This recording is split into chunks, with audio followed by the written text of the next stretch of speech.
Madame Pauline n'est pas la femme de Ben Archat, et son bouygues de la rue de Chazelle n'a rien à voir avec le château fort du défunt. Mais Charlotte n'a rien à voir avec mes fonds de bouillon. Ça n'a rien à voir. Mais ça n'a rien à voir. Ça n'a absolument rien à voir. Ça n'a rien à voir. Ça n'a rien à voir avec l'intelligence. Le communisme n'a rien à voir là-dedans. Ça n'a rien à voir avec moi. C'est pour le cinéma ou la télé?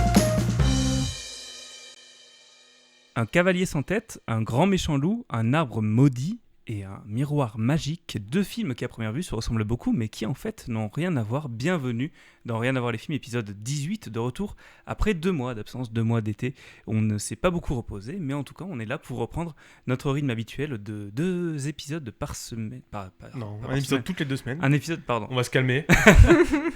Un épisode de toutes les 2 semaines où on parle de 2 films qui à première vue n'ont rien à voir ou qui se ressemblent beaucoup.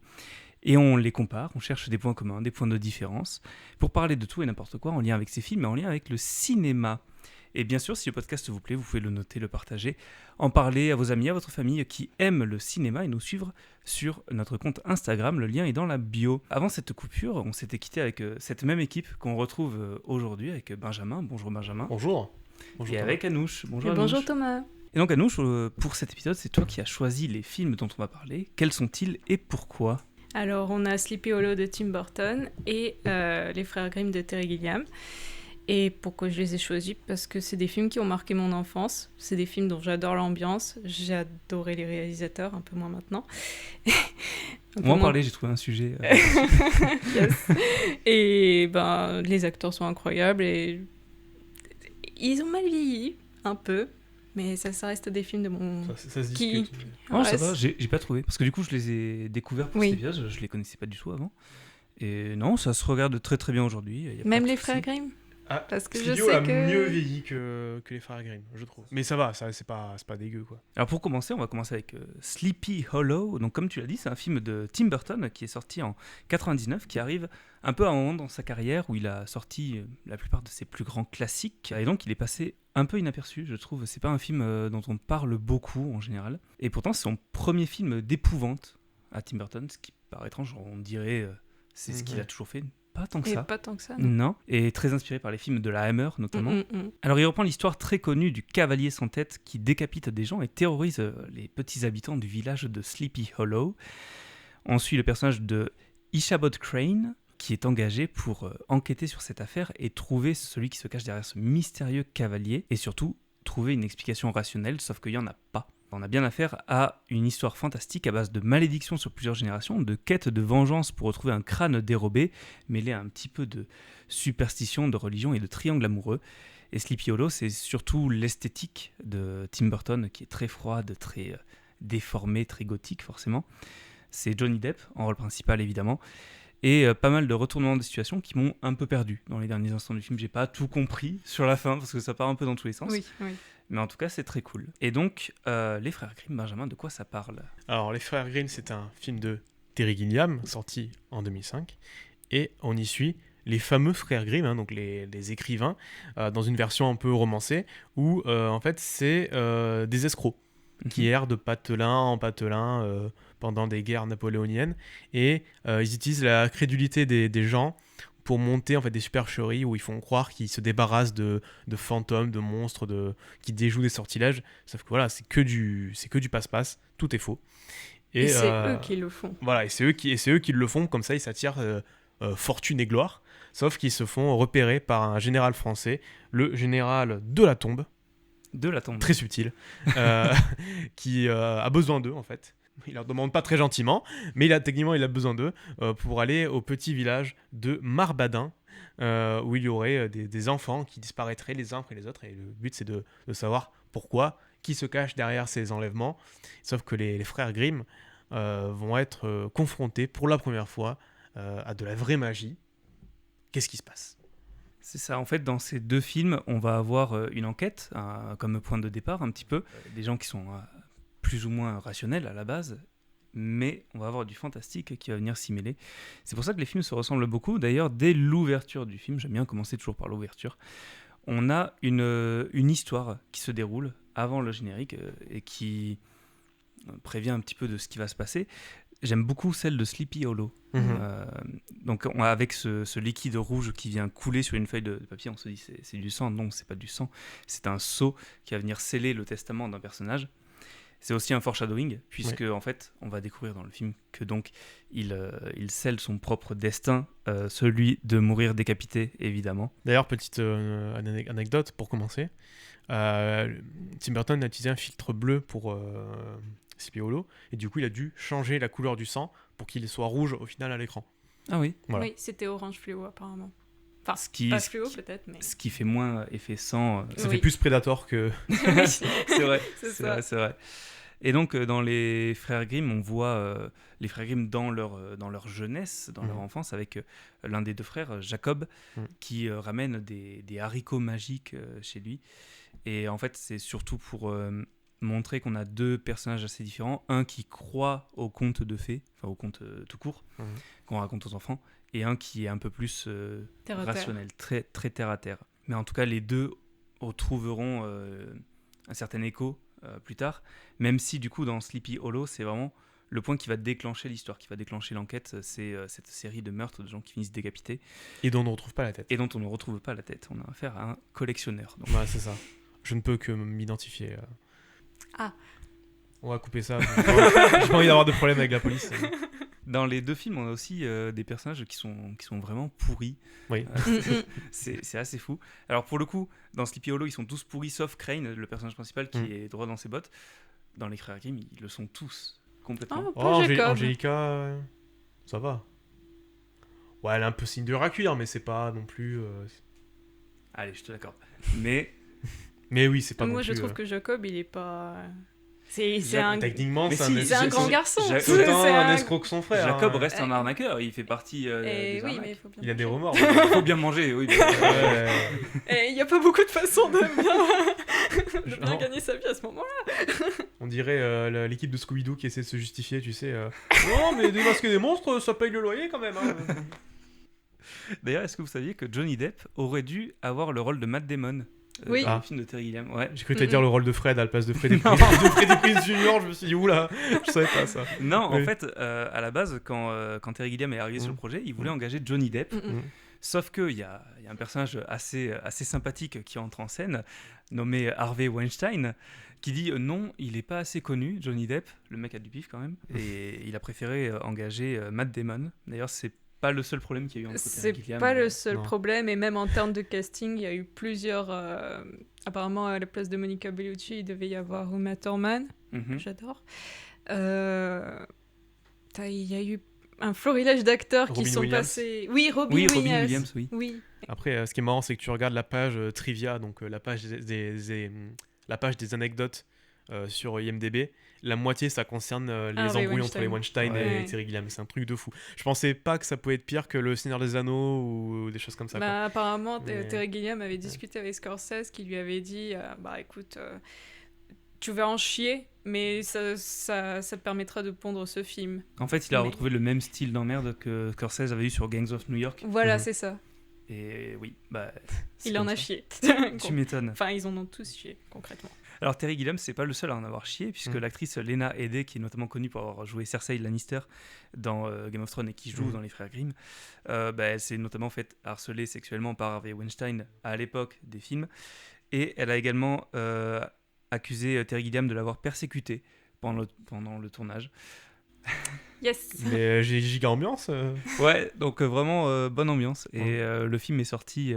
Donc bien sûr, Terry Gilliam n'a pas eu la final cut, hein, Oui, évidemment, puisqu'il y a aussi eu des embrouilles pendant le montage. Et ouais, non, pas une super ambiance pendant ce tournage, qui fait peut-être que les retours critiques n'ont pas été super bons à la sortie. Ça n'a pas Non. été une super réussite. Mais après, le film reste quand même très sympathique. Oui, le seul qui a l'air de s'éclater, c'est vraiment Peter Stormare. Qui est-il? C'est lequel? Cavaldi. Italien. Ah oui, ouais. Il s'est fait plaisir. Il Lui, s'est il est fait sympa. plaisir et ça se fait voit. plaisir, ça se voit direct. Bah, d'ailleurs, c'est un autre point que je voulais aborder, c'est l'aspect comique Oui. du Oui. film. Les Frères Grimm, pour le coup, c'est une vraie comédie qui va un petit peu dans le sens de la filmo de Terry Gilliam, qui est donc un ancien Monty Python. On en a déjà parlé parce qu'on avait parlé de Sacré Graal, où vous étiez pas du tout là pour l'épisode. Mais C'était on avec a Laurent. écouté. J'étais malade. Vous avez écouté, c'est bien, Et ça oui. fait plaisir. Ouais. Il y a des gens qui écoutent ce podcast, c'est fou. Manifestez-vous, les gens. Et donc, ouais, c'est une vraie comédie pendant tout le film. Déjà parce que les personnages principaux sont un peu déboulés, franchement. Ils sont pas très doués. Et Sleepy Hollow, un petit peu aussi, c'est-à-dire qu'on a un aspect très. Venant de Burton, je trouve que c'est Ouais. très premier degré. Justement, c'est très très éprouvant. premier degré. Peut-être une ou deux blagues comme ça. Et en fait, mais- t'as quand même ce running gag qui survient à plein de moments dans le film. Mhm. Des personnages qui tombent dans les pommes. Oui. Après avoir vu c'est vrai. le Cavalier sans tête, c'est-à-dire que c'est très sérieux et d'un seul coup, t'as ce running gag qui arrive pour plusieurs personnages qui tombent dans les pommes. Je sais pas d'où ça vient, mais Ça marche bien. ça marche plutôt bien. Depuis tout à l'heure, c'est moi qui parle. Vous voulez pas Ouais. un petit peu en placer une? Bah, Ouais. on parlait de l'ambiance de Sleepy Hollow, du casting, tout ça. Mhm. Et bon, c'est un point fort, on va dire, de Tim Burton en général dans ses films, mais le casting de fou furieux quand même. Oui. Mm-mm. On a évidemment Johnny Depp, Christina Ricci, On a même Christopher Lee Christopher Lee. Oui. au Que- tout début. Et non pas Christopher Lloyd, comme j'ai pu mentionner dans Oui. Non, c'est Christopher Lee. C'est vrai. Donc Saruman, ou le conte de coups pour ceux qui n'arrivent pas à resituer Ou le père de Willy Wonka dans Charlie et la chocolaterie. aussi. Ou non, c'est bon. C'est littéralement un des acteurs qu'elle jouait dans le plus de Oui, c'est films, ça, donc non. si on doit retracer tous ces... ça va Mais être du coup, compliqué. il y avait Dracula. un petit... Justement, voilà, Dracula, il y avait un gros hommage de Tim Burton à la Hammer, mais Oui. aussi au film de Mario Bava. Et en fait, Christopher Lee avait joué dans les deux. Eh oui. Et d'ailleurs, j'étais déçu parce que Il a un tout petit rôle. on le voit, on le Mhm. voit au début et bon, tu dis peut-être qu'il va revenir plutôt vers la fin et surtout qu'en plus dans le générique, il J'étais sûre apparaît. que tu l'espérais. Et au final, bon, bah oui, c'est toujours cool d'avoir du Christopher oui. Lee. Ouais. Mais bon, tant pis. Mais voilà, autre Christopher Lee, un autre acteur, un autre senior Sith, il y a Ian McDiarmid, donc Oui. l'empereur. Et il y a aussi Michael Gu. Donc Gu, je sais pas comment on dit, c'est Gu. le Alfred des films de Tim Burton, Oui, ok. Ok. que je n'avais pas reconnu, qui joue le notable avec son mulet et son œil de verre là. Ah ouais. Ah, Et en fait, je me dis, Oui. cet acteur me dit un truc, et après, en fait, ah oui, c'est Alfred. Totalement, D'ailleurs, oui. l'acteur qui était Exact. sorti de sa retraite pour jouer dans Sleepy Hollow exprès. Ok. Donc voilà, moi j'aime bien ce genre de petite anecdote où t'as un acteur qui dit allez, Rien vas-y, que pour vous. mais pour toi. C'est comme là, Jim Carrey, au moment où on enregistre, il y a eu l'abondance d'un Sonic 3, alors je m'en fous, je les ai pas vus les films, mais c'est marrant de se dire que Jim Carrey, qui n'aime pas les suites et qui fait plus trop de films, enfin il fait rarement des projets maintenant, il se dit non, Sonic, je suis partant, il n'y a pas de souci. Il a besoin de payer un loyer, lui aussi. On Écoute, comprend, hein, c'est pas... Je l'ai pensé, mais je l'ai pas dit. Bon, Non, mais après... je Alors, sais que c'est dans le besoin, Jim Carrey, Non. mais... en vrai, pour avoir vu les films Sonic, c'est pas des super films. Franchement, c'est très bas de plafond. Mais s'il y a un truc qu'on ressent quand même dans les films, c'est que Jim Carrey il s'éclate. Ouais. Et honnêtement, si ça lui fait plaisir d'y aller, de faire un peu des comédies à l'ancienne avec des rôles Mm. où il peut un peu s'éclater. En plus, je crois Tant qu'il mieux fait pour pour ses lui. gamins. Ouais, voilà. Donc, c'est toujours louable, je trouve. Comme Han Solo, Harrison Ford qui Oui. va venir jouer dans Captain America, il a fait pour ses petits-enfants. Écoute, si ça fait plaisir. Et pour le chèque. Aussi, mais honnêtement, je pense que quand t'es Harrison Ford, c'est surtout pour Oui. faire plaisir à tes Ouais, gamins. oui. Quoi. Moi, ce que j'adore, c'est qu'à chaque fois, Harrison Ford, il fait le mec, le vieux papy gronchon, et t'as Ouais. des gens qui le prennent premier degré alors qu'il fait ça depuis 40 ans. Et moi, j'adore, ça me fait trop rire. C'est Bref, vrai. un jour, on fera Indiana Jones dans le podcast. J'y tiens. Pourquoi pas? Ah oui. Le Oui. prochain épisode peut-être? Non. Non. Dans les deux films, en plus de l'aspect comique, on a une scène qui revient Mhm. avec un personnage qui se prend une balle dans le cœur et qui l'arrête avec une plaque qui était cachée. Un peu un trope classique de cinéma. Mais autant dans Sleepy Hollow, on le voit venir, puisque Ouais. c'est Johnny Depp qui se prend une Ouais. balle, donc on se dit, il va peut-être pas mourir quand même. Surtout qu'en plus, on lui dit avant dans le film, parce que c'est un carnet qui arrête la balle, Mhm. et on lui dit Gardez-le allez, près de votre cœur. Voilà, garde-le près de toi, il te protégera contre le mal. Ah non, mais vraiment close to your heart. Voilà, hein. donc C'était tu dis vraiment... bon, hein, ça, c'est Mm. du fusil de Chekhov. Ouais. C'est pas un fusil de Chekhov, c'est juste un foreshadowing. Oui, foreshadowing. Oui. Mais utilisons les bons termes. Ouais, s'il te plaît. Non, mais on est un podcast. On est- On est très sérieux, ok. Ouais. Ouais. Dans les Frères Grimm, par contre, c'est l'homme de main du général, Ouais. l'italien, où du coup c'est un peu plus surprenant, Oui. puisque Oui. lui on se dit il est mort, ok, tant pis, c'est pas grave, mais il a un good ending quand même. Donc, Oui, il se rachète. dans les deux films aussi, ce qu'on retrouve, ce qu'il y a de commun, c'est que c'est des créateurs d'outils Mhm. un peu fantasques, Oui. un peu Mhm. dans tous les sens. aussi assez classique chez Tim Burton pour le coup, avec du coup Crane, Johnny Depp, qui se crée des outils pour découper les gens un peu. Disséquer. Ouais, disséquer. Avec ses grosses lunettes. Oui, Ouais. ça fait partie des raisons pour lesquelles j'adore ces films, c'est l'amour de l'accessoire. Ouais. C'est vraiment, ils sont paradins de ce côté-là et c'est ça que j'adore. Et pour les frères Grimm, je trouve que les accessoires sont particulièrement cool avec cette espèce de croix qui s'enflamme, Ouais. qui va aider à... C'est vrai. Même le design des armures, je trouve, Oui, avec le les design épaulettes qui remontent comme ça. Ouais. extrêmement tape à l'œil, qui va bien avec les personnages et qui leur va bien. Mais bon, après, c'est Matt Damon et Heath Ledger, on peut pas... Oui, forcément. Voilà. Et en parlant d'eux, est-ce qu'on est d'accord sur le fait qu'ils sont géniaux dans ces rôles? Moi, je les adore là-dedans. Je sais pas vous. Je vois que non. Non, je réfléchissais. C'est pas leur plus grand rôle, Non, les rôles bien les sûr. plus marquants. Mais c'est juste... Je trouve Je sais pas, qu'Heath je Ledger trouve se que- démarque plus dans son rôle Il est que très Matt bon, Damon. je trouve. Mais ouais, il a vraiment un truc. Oui, Matt Damon. Non, il fait le job, il n'y a pas de souci. Oui. Mais Matt Damon, il fait jeune dans ce film. bah, Il fait il- très jeune. Ou après, je sais il pas à était quel tous les point- deux, hein, il doit avoir la vingtaine. Hein. Ouais, bah après. Je crois il était plus vieux, Matt Damon, mais Après Heath Ledger, on l'a pas vu beaucoup plus vieux non plus. Heath Non, Ledger, il est ouais. mort à 28 ans, quelque chose comme ça, je sais plus. non. 27, je crois. Mais Ouais, voilà. et le film il est sorti en 2005. 2005. Mais tourné en 2003, donc tu vois.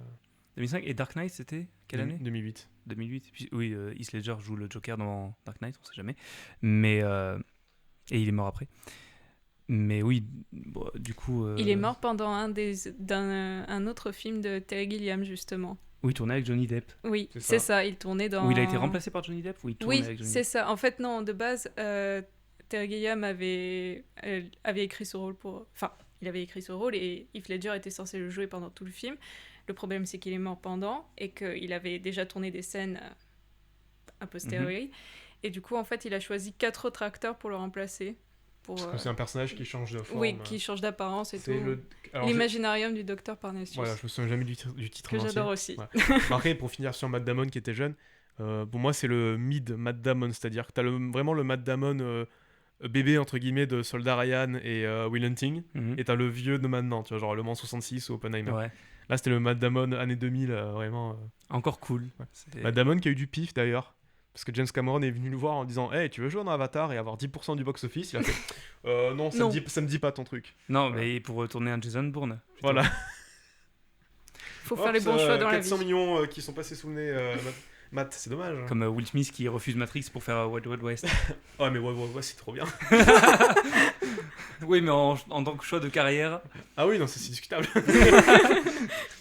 Et tu parlais des points communs donc sur les personnages qui ont leurs gadgets et tout. Et là où ça n'a rien à voir, c'est que le personnage donc de Johnny Depp, Ichabod ou Ichabod, je sais pas comment ça se dit, en tout cas c'est un prénom Crane. un peu à la con, voilà, Crane. Lui c'était un enquêteur doué, très doué, qui veut faire les bonnes choses, c'est juste qu'il est muté à Sleepy Hollow parce que sa hiérarchie le méprise. Alors que les frères Grimm, c'est des personnages qui n'ont pas de bonnes intentions au début, c'est des arnaqueurs, c'est des escrocs. Ils se repentissent évidemment vers la fin en sauvant le village et les enfants. Mais c'est intéressant de voir ce point de départ où Tu commences avec des pourris, oui. ces on va dire les différents protagonistes sont forcés par des autorités supérieures d'arriver dans ces villages-là, mais pas pour les mêmes raisons. Il y a une quête de rédemption chez les frères Grimm. en Voilà, tout parce que cas. les frères Grimm, donc le général de la tombe, les envoie parce qu'il sait que c'est des arnaqueurs et il pense que les phénomènes qui se passent dans le village là-bas sont aussi le fait d'un arnaqueur. Du coup, il pense que ça va être des arnaqueurs contre des arnaqueurs, alors qu'au final, ça va être deux pélos contre Les forces du mal. Les forces du mal. Les forces du mal. Mais c'est ce qu'ils cherchent pendant, Inspiré des contes pendant de tout le Grimm. film. Mm. À chaque fois, ils sont en mode est-ce que là, c'est pas un miroir qu'ils utilisent pour faire cet effet? Est-ce que c'est pas des tapis roulants? Non, c'est juste de la magie. Un peu comme dans Scooby-Doo et l'île aux zombies, J'en étais sûre. où ils se rendent compte que c'est des vrais zombies et pas des faux. C'est vrai. Oui, où ils tirent un peu le visage, ils font je comprends pas. C'est vrai. Et je Ouais. l'ai beaucoup vu quand Ouais. j'étais petit. Ce Ouais, film. pareil, la musique est trop bien. Et les femmes chats me faisaient flipper à la fin. Peut-être. Je l'ai beaucoup vu. Hein. Je l'ai beaucoup vu, mais j'ai pas tant de souvenirs que ça, étonnamment. C'est peut-être une bonne chose. Ta mémoire a fait le tri Non, sélectif. non, c'était bien. Non, mais les femmes chats. Ah bon, c'était bien aussi. Mais J'abandonne. D'ailleurs, à propos de Scooby-Doo, il Oui. y a. Alors, je crois que c'était pas adapté en dessin animé, Mhm. mais c'était en livre Scooby-Doo, et je sais que je l'ai, parce que je l'ai beaucoup lu aussi. Ils ont adapté l'histoire du cavalier sans tête en Oui. Scooby-Doo. Oui. Voilà. J'ai failli le dire, mais je me suis dit, ça fera trop de références. C'est trop de Scooby-Doo. Voilà. Finalement, on aurait dû faire un On a épisode eu une belle spécial, enfance quand même, hein. C'est vrai. C'est-à-dire, plutôt que de regarder, je sais pas, moi, foot de rue. Non, mais après, c'est vrai C'était bien que. foot de rue, ne me tuez pas, s'il vous plaît. C'est vrai que le cavalier sans tête, c'est un truc qui a été adapté Mhm. énormément. Ah ouais. On en retrouve. C'est vraiment un personnage qui fait partie de la culture populaire. Jusque dans Assassin's Creed et tout, on le retrouve plusieurs fois. Alors, Sleepy Hollow, pour le coup, c'est vraiment une adaptation très littérale de la nouvelle de Washington Irving qui est sortie en 1920. Ok. A contrario, en fait, les frères Grimm, ça raconte vraiment l'histoire des contes, comme si les frères Grimm avaient vécu ces histoires avant de les raconter Oui. dans leurs histoires. On retrouve notamment le petit chaperon rouge, Hansel et Gretel, Réponse. Sachant qu'il n'y a Ouais. pas que des frères Grimm, il y a du Andersen, Oui. avec par exemple tous les matelas avec la princesse au petit pois, Alors, et du Perrault aussi. Mais d'ailleurs, le petit Bah, chaperon c'est le rouge, petit chaperon rouge, Ouais, c'est le Perrault, Perrault, oui. et alors en fait, dans mes recherches, j'ai Ouais. découvert qu'en fait, les frères Grimm ont beaucoup adapté justement de Perrault. Ce D'accord. qui fait Ok. que le petit chaperon rouge, c'est aussi une histoire des frères Grimm et c'est aussi une histoire de Perrault. Il y D'accord. a les deux versions qui existent. Putain, c'était vraiment un arnaqueur dans la vraie vie, quoi. Oui, Il aurait mérité un caméo, Perrault. Genre à la fin, bonjour. Tu sais, genre Nick Fury qui cherche les Avengers, des contes de fées, tu vois. J'ai Anderson avec moi. Venez. ouais, en fait, c'est ça, c'est comme pour moi, les frères Grimm, c'est vraiment comme un film choral où tu as Ouais. tous les contes qui se mixent et on fait un lien un peu entre tout ça. Et c'est vraiment cool. Et c'est vrai que Réponse, c'est quand même pas pareil que dans le Disney. Non. C'est. Waouh! Mais après, c'est aussi un thème qui a relié pour moi les deux films, c'est le fait que c'est fait par des réalisateurs qui ont tendance à beaucoup rejeter le monde de la logique pour se tourner vers le monde de la magie, et notamment de la sorcellerie, qui est un thème qui revient beaucoup dans les deux. Et aussi, il y a aussi le thème de la torture médiévale qui passe beaucoup. Oui. Je sais que moi, ça m'avait terrifiée quand j'étais petite, le coup de...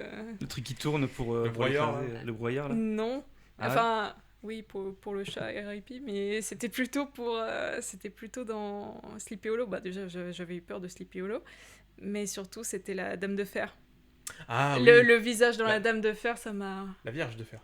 La C'est- Dame de Fer, c'est Margaret Thatcher. Same thing. Les deux sont horribles, mais quand même. Oui, la Vierge de Fer, pardon.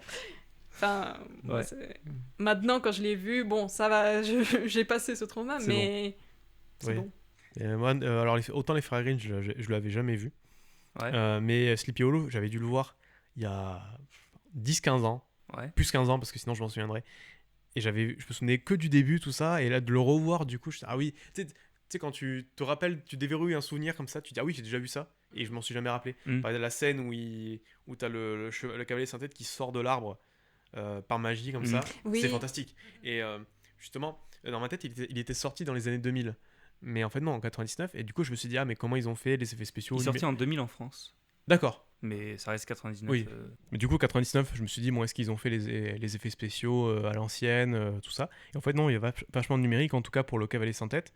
C'est vraiment, ils ont mis un masque vert sur la tête du cascadeur et ils l'ont enlevé numériquement et ils ont refait la cape. Et du coup, c'était pas Christopher Walken qui faisait ses propres Non. cascades sur le cheval avec Non, l'épée non. et tout. Non, non. Alors, Dommage. j'ai vu des sources, alors je l'ai pas revu ailleurs, mais il paraît que c'était peut-être Ray Park.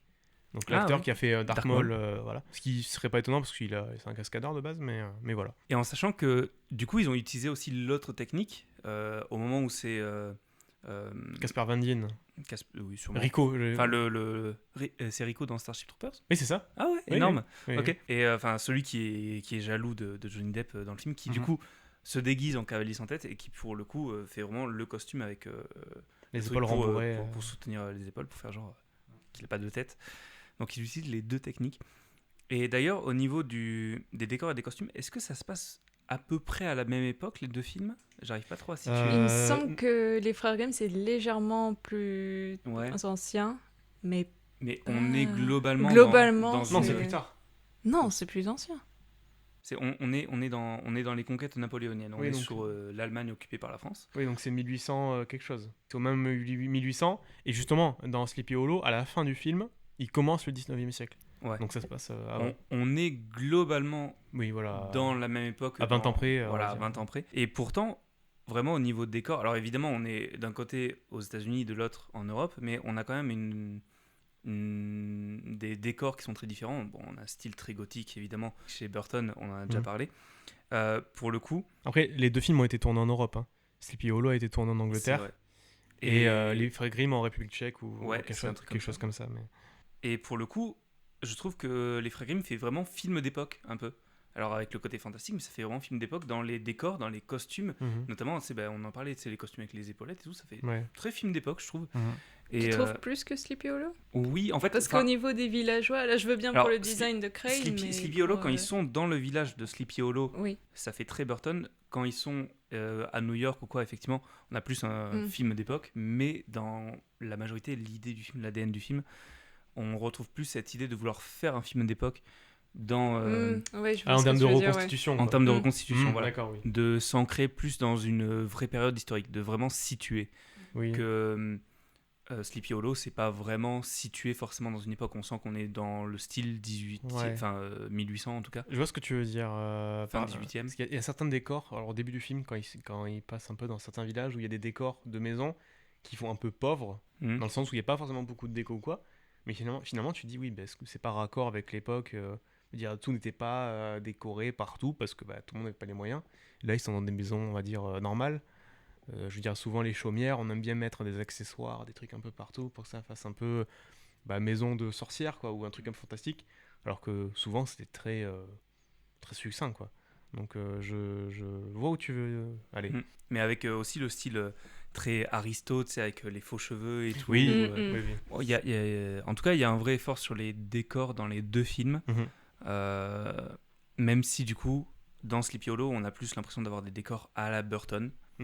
Et en fait, c'est globalement, il y a un style plus marqué, une patte plus marquée, forcément. Mais comme dans Charlie et la chocolaterie, hein, Oui. on a dans Charlie et la chocolaterie cette ville très crédible, plus la maison de Charlie qui est toute déformée. Oui. C'est un peu ça qui fait Burton, et c'est ce qui fait le charme de ces films aussi, c'est qu'il arrive à rajouter son style au milieu de quelque chose qui existe vraiment.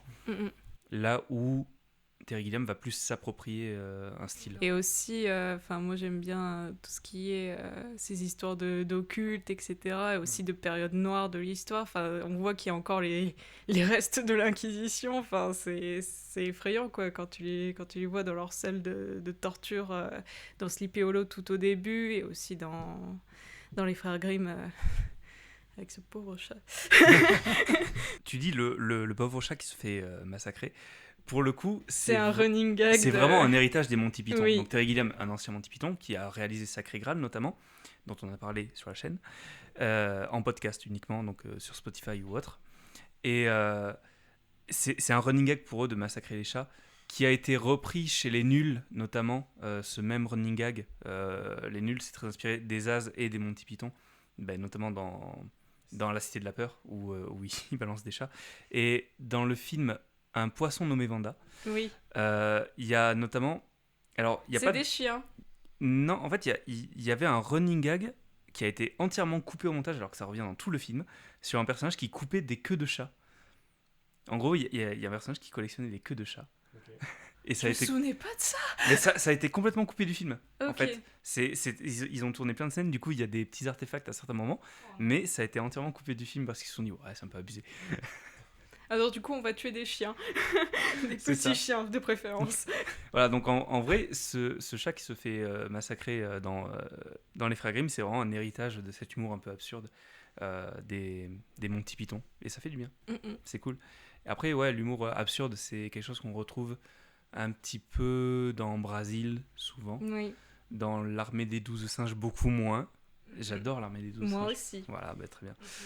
Et, mais ouais, il a toujours gardé un petit peu cet héritage-là de rajouter un peu de conneries au milieu. Oui, sans ça, je pense que s'il n'y avait pas ce côté comédie dans Les Frères Grimm, je pense pas que je l'apprécierais tout autant, parce qu'on sent quand même que Terry Gilliam disait un petit peu merde, je vais quand même faire un peu ma comédie, parce que sinon ça sera vraiment pas mon film, quoi. C'est surtout que si ça avait été très premier degré, ça aurait pu être beaucoup plus trash comme film. Oui. Franchement. Justement, ou plus ridicule. Plus ridicule. Après, à l'accueil du film, à la base, ça avait trauma beaucoup de gamins parce qu'il y avait des scènes effrayantes du genre le cheval qui avale une gamine. Oui, c'est ça. La petite qui perd son visage et t'as un bonhomme de pain qui Qui a très mal vieilli, hein, l'effet. a très mal vieilli. Mais quand t'es gamin, t'es un peu... Waouh. Je trouve que le monstre de Goudron dans Scooby-Doo 2 est mieux fait. Voilà, super bingo des références de la Scooby-Doo. Il y en a au moins La 5 10e ou est 6, offerte. là. Voilà. Et puis il y a aussi tout ce côté obscur aussi au niveau de... juste au niveau des mentalités. T'as vraiment cette idée que la forêt est maudite, mais il faut la respecter parce que sinon elle va t'avaler. C'est avec ces arbres tout tortueux, tout effrayant. Enfin, moi j'avais complètement oublié le coup justement de la scène avec le cheval qui sort de l'arbre et c'est vrai que sur le coup j'étais là ça claque. Ça claque. Il y a un petit côté Stranger Things. C'est vrai. Avec les racines qui sont un peu visqueuses, un peu comme quand t'as le Démogorgon qui sort dans la saison 1. J'ai pas regardé Stranger Things. Okay. Désolé. Mais ça m'a fait penser un peu à ça. Et donc Stranger Things, série Netflix. Netflix, Mercredi Addams, la série Mercredi Addams, Wednesday, avec Jenna Ortega qu'on retrouve dans Beetlejuice 2. Oui. Et Wednesday, il me semble que c'est une série qui est pas réalisée, mais produite par Tim Burton. Produite, et il a réalisé le premier épisode, je crois. Ou le dernier, enfin... Et je fais des liens qui n'ont rien à voir, mais... Et dans Sleepy Hollow, on retrouve Christina Ricci, qui jouait Mercredi Addams dans la série La Famille Addams, la série originale. Et qui joue aussi dans la série Mercredi. Et qui joue un autre personnage. Ok. Très bien. Bon, et Christina Ricci, qui de base devait être Winona Ryder, et Winona Ryder qui joue dans Beetlejuice. Et qui joue, voilà. Toujours. Si vous cherchez des liens, comme ça on en fait plein. Il y en a plein. En même temps, le monde de Tim Burton, c'est un monde un peu petit. Un peu restreint. Voilà. D'ailleurs, saviez-vous que la mère d'Ichabod Crane, c'était Lisa Marie, qui était son ancienne compagne avant Helena Bonham Carter. Sa fiancée, d'ailleurs, et il a rompu les fiançailles au moment où il a connu Helena. Ok, bizarre. Et attends, c'est qui ça? Et qui est d'ailleurs dans Mars Attacks, c'est la femme alien avec son long pif et sa robe. Et la nouvelle femme de Tim Burton, Monica Bellucci. C'est Monica Bellucci qui joue dans Les Frères Grimm. Du coup. Et dans Beetlejuice 2 là qui sort. Et dans Beetlejuice 2. Alors ils sont que le monde du cinéma est petit. Ils sont pas mariés encore. Ils sont pas mariés encore. Non. Enfin, je dis encore, j'en sais rien, mais ils sont pas mariés. D'après mes sources. Et est-ce qu'ils font chambre à part aussi comme faisaient Helena Bonham Carter et Tim Burton? Ah. Parce qu'ils ronflent trop apparemment. Ah peut-être. Ça va bien au personnage, écoute. Les gossips, on devient Paris Match en fait. Non, j'ai adoré revoir Sleepy-Hollow, de reprendre ses souvenirs et franchement de tous les films de Tim Burton que j'ai vus, il se hisse dans mes préférés, tu vois. Ouais. Parce que justement il y a un truc. De l'épouvante, beaucoup d'hémoglobine. Ouais, puis même. C'est pas si sanglant que ça va. Oh, quand même. Ouais, c'est gore. Enfin, on parle d'un enfant décapité dans le ventre de sa mère. Oui, mais c'est parle. sous-entendu, c'est pas non plus. C'est violent, mais c'est pas gore. D'ailleurs, et aussi le gamin qui se fait décapiter hors champ, mais apparemment de base, il voulait le filmer. Ouais. Ça m'étonne pas. Bon. Je l'aurais fait, même si. Je l'aurais fait. Même en sachant que ça va être supprimé, je me suis dit, ouais, vas-y. Allez. Au pire, je le foutrais dans les bonus du DVD. Bonus, le gamin qui se fait couper la tête. Ça, c'est un argument marqué. La director's cut. Là, je le prends, le steelbook. En tout cas, merci à tous d'avoir écouté ce 18e épisode de Rien à voir les films. On espère que ça vous a plu. Et pour la prochaine fois, c'est à toi, Benjamin, de choisir les films. Quels sont-ils ? Alors, on va parler du film Batman de 1966. Batman, le film, du coup, avec Adam West. C'est ça. Qui est très goofy. Enfin, vous verrez. Bande de criminels. C'est ça. Et on va le comparer avec The Batman, voilà. Sorti en 2022 avec Robert Pattinson. Et donc en attendant, si ce soir vous n'avez rien à voir, vous pouvez retrouver Les Frères Grimm et Sleepy Hollow en VOD. Et bien évidemment, les deux films sont disponibles en Blu-ray et en DVD. Merci à tous de nous avoir écoutés. Ciao, bye. Salut. It is you, Ichabod Crane, who is now put to the test. Elle est morte. Très morte, bien sûr qu'elle est morte. Elle est morte. Je vais dire à toute la ville. Follow to the tree of the dead. Slide down to the horseman's resting place. Pauvre fou. Elle manigance quelque chose. Elle n'inspire pas confiance. J'acculbuterai, mais... Et nous y voilà. Will and Testament of Old Man Van Garrett. The will leaves everything to his son, who died Et ils vont prendre les armes et se regrouper. Ce ne sera pas le fait d'une seule forêt comme maintenant. Non, ce sera une nation. Alors laissez-nous faire. Laissez-nous retourner à la forêt. Ouais. Quoi?